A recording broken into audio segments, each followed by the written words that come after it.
Also, something else that I do each day, I try to sit down and write on a piece of paper what my goals are, and I try to set realistic goals. And you need to that would be a really good suggestion for you is to sit down each day and write down some realistic goals that that you can achieve, and you need to try to achieve these goals because the Lord will be with you and will bless you in your effort. And it's really important to have goals each day, even if they're real small ones. You need to have goals. You also, another thing that I do, and it would be a good suggestion for you, is each day I write down things that I'm thankful for, because it is so easy when you start getting down in the dumps. It's just so easy to forget. You don't feel thankful for anything, and next thing you know, you're just kind of lost in this depression and in this hurt and this emotional pain. That next thing you know, I mean, you're not thankful for anything. And I kind of got caught up in that, and now I can just sit down and just start listing off like a million things that I'm thankful for, from anywhere from having my video camera, being able to communicate with you this way, to the internet, to being able to pay my electric bill and my heat bill, my health, just little things. And I hope this has been helpful to you, and I'm really sorry from the bottom of my heart for your emotional pain and your struggling and your family situation.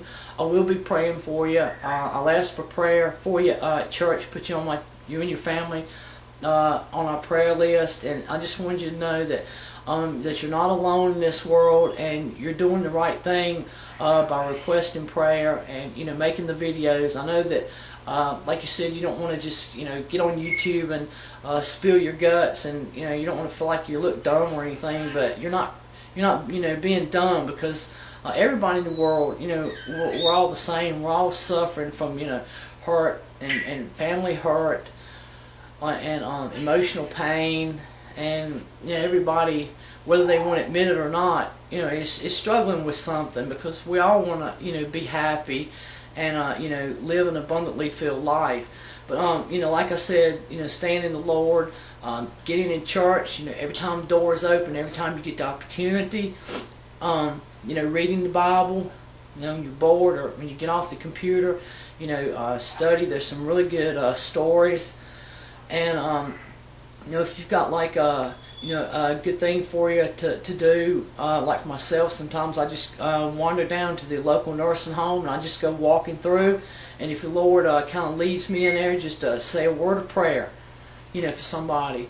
You'd be surprised how uplifting that is to you as well as to them, because I've had several ladies to say, man, they were glad I come in that day. It was really a blessing to them, and it feels a little awkward at first. You feel like you don't want to embarrass yourself or impose or anything like that on other people, but because the devil tries to use all kind of tactics on you to make you feel really stupid and out of place. But the Lord will bless you for things like that.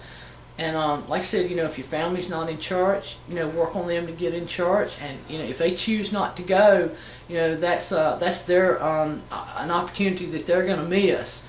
But what you have to do, right now, is look after your own emotional, stability right now, and have faith that the Lord will look after them, which He will, and He will work things out for them, whether they're in church or not. But like I said, the main thing right now, maybe you and your brother, can get into church as much as you can together, even if your parents don't want to, or you didn't mention that situation. But I'm not trying to tell you what to do or be pushy or anything, and I don't have the magical answer for you right now. I know that this seems really dumb or hard, but I'm just telling you what has worked for me, because I have some serious joy in my life right now. I still have terrible family struggles with my sister, nieces and nephews, and my mom. And my mom she'll tell you that she loves me, but I swear actions speak louder than words. I think the lady just hates me. I think she just hates me because I was even born.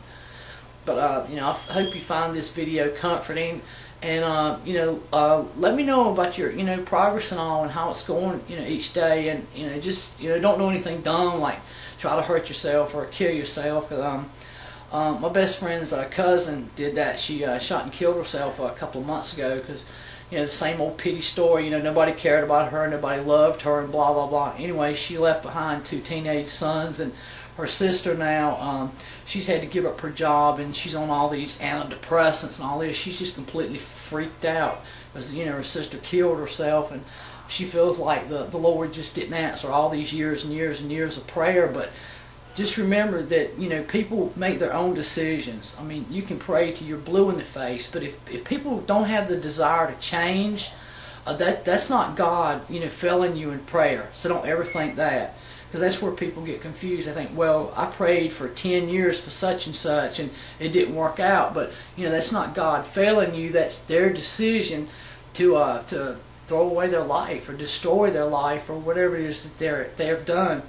But, you know, I know that you love your family, you know, just like I love my family. I, you know, want to tell myself how bad I hate them sometimes, but the truth is I do love them and wish they would show more love towards me.